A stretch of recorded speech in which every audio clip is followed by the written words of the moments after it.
talk about the topic that you spoke about at the Mhm. Fancy Foods show? Sure. Could you name the title again and tell me sort of the premise behind that? Yeah. It was Your Revolution Needs to Be Synchronized.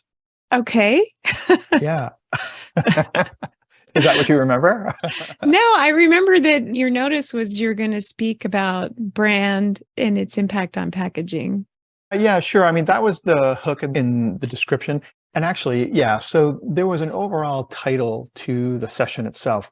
And I'll be honest with you, I didn't come up with that title. They sort of presented, we want the topic to be this. How do Hmm. you feel about that? And then when I said, well, how flexible are you? And they were like, not entirely. So I said, okay, well, what if, like, can I name my part of it? And they said, Sure. yes, you can name your part of it. And when you speak at a session like that, I'm not speaking on behalf of rivals. So it's not a presentation that's littered with my logo or my brand Right. colors or anything like that. It's Right. on behalf of the Specialty Food Association. So I still had to clear it. But the title of mine was specifically Your Revolution Needs to Be Synchronized. Well, I'm intrigued. Tell me how I can synchronize my revolution. So the premise is that for me, I operate in the idea that a brand is just simply an idea. That's all it is. It's just an idea. And you create a product as the primary way that you share that idea. And when you have that idea about a new product, at the end of the day, you are trying to get people to come on board. You're saying, I have this idea, and it's kind of counter to some of the ideas that exist right now. I'd like to share my idea with you, and I'd love it if you join me in trying to change Hmm. things. So to me, I feel like I tend to choose words that hit above their weight. I said to the people in the group, I'm like, you are all leading a revolution. You may not think of it that way, but why not think of it that way? You're all doing something really special, especially when you think as a group, you're all changing the way we eat. You're all changing the way people make a living. And there's a lot of things that you're trying to change collectively within the food industry. So when I talk about the revolution needs to be synchronized, part of it was as the leader of your revolution, all the ideas that support your brand, they all have to work together. And many times that's the thing that isn't happening. Yes. Go ahead. Right? Yeah. And so the segue there was I have a way of talking about brand strategy that really, it's a framework. Like there are so many frameworks, of course. I think mine's a little bit unique, not highly unique. I mean, again, if you talk to 10 strategists, we probably all talk fairly similarly. Mhm. But I think what I have found is that by talking about their brand, not focusing on the product and not just focusing on what it is that they do, but let's just focus on the idea. Like, how is that going to be supported? I call it just a brand ecosystem of ideas. Sure. So Hmm. you have a brand idea and it needs to be supported by other ideas, just like something that's alive in an ecosystem has things around it that help it survive and remain healthy. Hmm. And a lot of those ideas in the framework, those ideas fall into three buckets: ideas about your company, ideas about your competitive set, and ideas about the consumer that you want to talk to. Hmm. And some of those ideas have names like values and purpose and positioning statements and things like that. And we can go by those names or we Hmm. don't have to, but that's sort of the common way that other people will understand what these ideas mean to you. So that's the segue. That's the gist, is that there's a whole bunch of ideas that generally need to exist inside and outside of your business. And as the leader, you are likely the one that has to be the one who's in command of what those ideas are.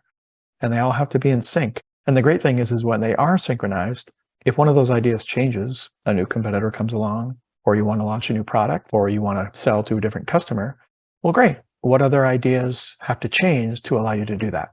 But you Oh, okay. understand the ecosystem that you're in. And then if something changes in that ecosystem, you understand, well, how does all this need to change? Or does it, in order to meet that new idea that we're dealing with? Oh, that's yeah. It's a good organizing principle because I deal a lot with business owners, entrepreneurs have a lot of Mm, ideas all the time, a lot of start, and sometimes it actually isn't a good one for your primary purpose. right. Yeah. That was good. Your revolution should be synchronized. I appreciate that. I think you probably got a few deer in the headlight moments, but I was okay with that. Well, I know that you started by describing yourself as a graphic designer, and Mhm. then you talk about strategy. So, where does that intersection of brand strategy and the visual connect? Could you tell me how strategy Mhm. is expressed in package design? I so often see people in some of the peer groups I'm in put a label up and go, I just got this proof. Do you like it? Mm. Yeah, right, And I was right. like, well, that's really not how to evaluate package design. Yeah. So let's see. I think your question is, how does brand strategy affect something like packaging? Yes.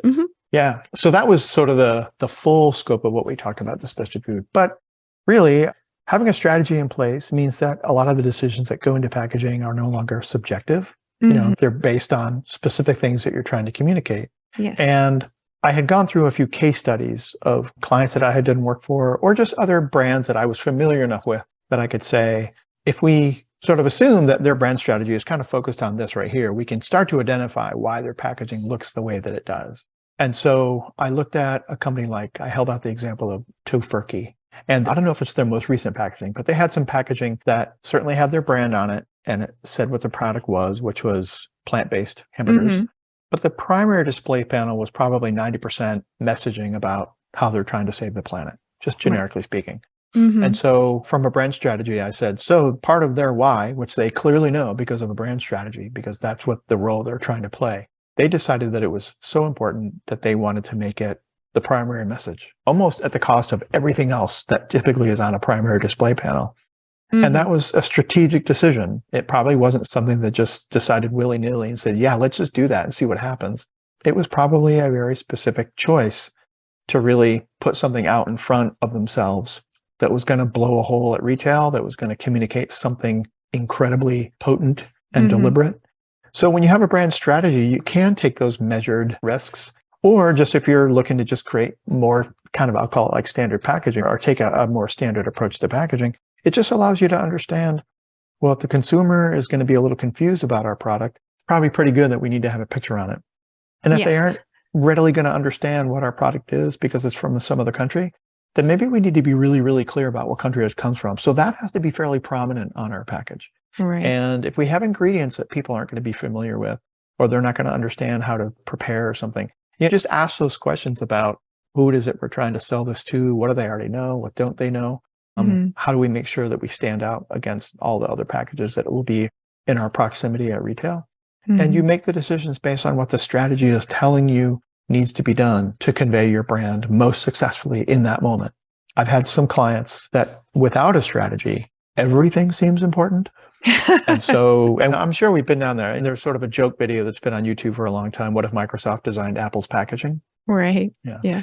But you've probably been down the road where you have a fairly decent piece of packaging happening, and then all of a sudden, what else is important? And the client says, we need to also say this. Where can that go? It's like, oh, well, we can squeeze it here. It's too small, though. It's pretty important. We should make it bigger. Yeah. Make it bigger. And then they say, but you know what? Now this doesn't show up so much. And that's important, too. Can we make that bigger? So you can chase your tail, where strategy sets the standard, and it sets the priorities, and it sets the messages, and it gives you the script. There's still a lot of ways it can manifest graphically, but at least it allows you to come up with solutions that all meet the same criteria. Well, definitely leading with strategy in your business kind of helps avoid those order taking assignments. Correct. For sure. They crop up all the time, though. And I always try and say, is that an ask or a tell? Do I have to do it that way? Or are you asking me to solve a problem? Right. No, absolutely. For sure. Two different things. So when you take on a new client, can you describe any of the things that you do that get you to the heart of a brand strategy? Like, what is the give and take with you and a client as you work through this? Yeah. So is that like if I'm going to be doing a brand identity or something like that? So I do have the framework that I have, but I don't we usually have what I call what's business for you meeting. And so that's where I really just sort of sit down and say, let's just kind of talk what has happened, what you'd like to see happen. How are things going now? A whole laundry list of just conversation points. You could call it an interview, but it can be anywhere from an hour to a couple of hours of just getting down and just asking them a lot. So I really understand where they are and the place that they exist in and what they're trying to accomplish. Because I think even at this point, I think I have enough acumen in terms of how these businesses should be going, how they should be growing, what are the telltale signs that things are going right or things are going wrong. Then I can kind of identify maybe some other things that need to happen that they're not aware of. But we usually just have that big kickoff meeting. And then through that, I can also just understand generally like the type of person that they are or what the vibe is of the group. And I understand, is this a group that really is going to appreciate sticking very strictly to this framework and the workshops that deal with the framework? Are they going to love checking off boxes and saying, good, we got that done? And are they going to appreciate all the names and titles to all the different things that we're doing? Or are they going to be looser about it? Are they going to be, a little bit more shoot from the hip? Am I going to have to sort of harness their energy a little bit more? So that it gives me an idea of what's going to be best and how to work with them. And then I'll usually just constantly putting together mini proposals during the process, just saying, okay, this is how I see the next few phases happening. Because I might put together a very broad proposal that just covers the broad brushstroke events and timeframes and scopes of work and things like that. But once we get involved, in order for them to really feel like I'm on top of it, that I have a clear plan, that I'm listening, I put together what I just call mini proposals, just to say, this is how I'm going to project, or this is how I'm going to suggest that we move forward. And the timing, can you all buy into it? Does it work? Does it fit? So it's just that constant process of gaining more traction and doing more work, and then putting together a little mini proposal to explain how the next phase is going to go.